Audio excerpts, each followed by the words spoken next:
प्रभु यीशु मसीह के जलाली और दयालु नाम में आज दिनांक 7 सितंबर दिन गुरुवार को आप सब श्रोताओं का हार्दिक स्वागत करते हैं।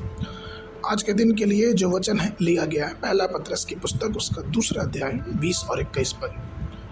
क्योंकि यदि तुमने अपराध करके घूस खाए और धीरज धरा तो उसमें क्या बड़ाई की बात है। पर यदि भला काम करके दुख उठाते हो और धीरज धरते हो तो यह परमेश्वर को भाता है।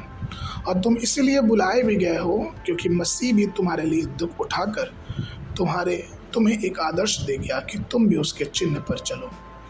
प्रिय, परमेश्वर ने हमें पवित्रता की ओर बुलाया है, शांति की ओर, अनंत महिमा की ओर। उसने हमें अपने नाम के लिए कष्ट सहने और उसे धैर्यपूर्वक सहन करने के लिए बुलाया है, क्योंकि मसीह ने भी हमारे लिए दुख उठाया और हमारे लिए एक आदर्श छोड़ा है कि हम भी उसके नक्शे कदम पे चलते रहें। मसीह के लिए कष्ट सहना एक धन्य विशेषाधिकार है। उस महान कष्टों और पीड़ाओं पर विचार करें जो उसने हमारे लिए सहन की। हम उस असहनीय दर्द की कल्पना भी नहीं कर सकते जब उसने उनके हाथों और पैरों में कीलों को छेदा गया। यह हमारे प्रति उसके महान प्रेम का एक प्रतीक है जो उसने दर्द हमारे लिए सहा।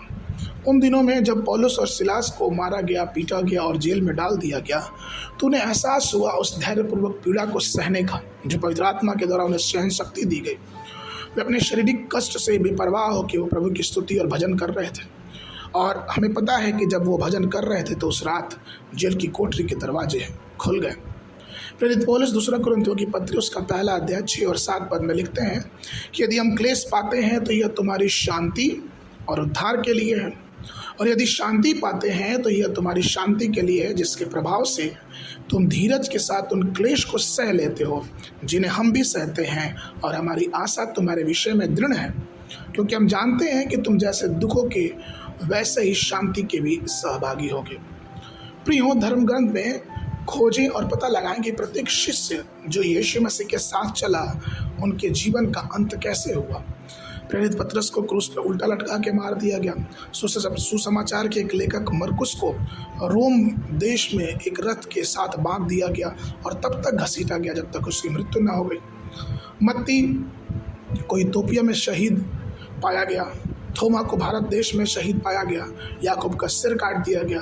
प्रेरित पौलुस को गर्म तेल में डाला गया। इतिहासकार बताते कि वहाँ से बच निकला और फिर अपनी एक प्राकृतिक मौत मरा। परमेश्वर की बुलाहट को हमें समझना है। रोमियो की पत्री उसके 8 अध्याय 17 और 18 पद में वचन कहता है, और यदि संतान है तो वारिस भी हैं, वरन परमेश्वर के वारिस और मसीह के संगी वारिस हैं, जबकि हम उसके साथ दुख उठाएं और उसके साथ महिमा भी पाएं। क्योंकि मैं समझता हूँ कि इस संसार के दुख और क्लेश उस महिमा के सामने जो हम पर प्रकट होने वाली है कुछ भी नहीं है। परमेश्वर के प्रिय लोगों, जब आपको कष्टों से गुजरना पड़े तो अपनी आत्मा में मत थको। मसीह के उस प्रेम को तरफ देखिए जो मसीह हमें उस कष्ट को सहने का अनुभव देता है, अनुग्रह प्रदान करता है, और उसकी आत्मा की अगुवाई में चले, जिससे हर एक उस कष्ट को जिसको सहने के लिए परमेश्वर ने हमें बुलाया है उसमें हम धैर्यता से और धीरज से आगे बढ़ते जाएं। आज के मनन के लिए प्रेरितों के काम उसका 9 अध्याय 16 पद। क्योंकि मैं तुम्हें दिखाऊंगा कि मेरे नाम के लिए उसे कितना दुख उठाना और सहना पड़ेगा। बाइबल अध्ययन के लिए सुबह के समय नीति वचन की पुस्तक उसका पहला और दूसरा अध्याय, शाम के समय पहला कुरिन्थियों की पत्री उसका 16 अध्याय। परमेश्वर आप सबको आशीष देवे।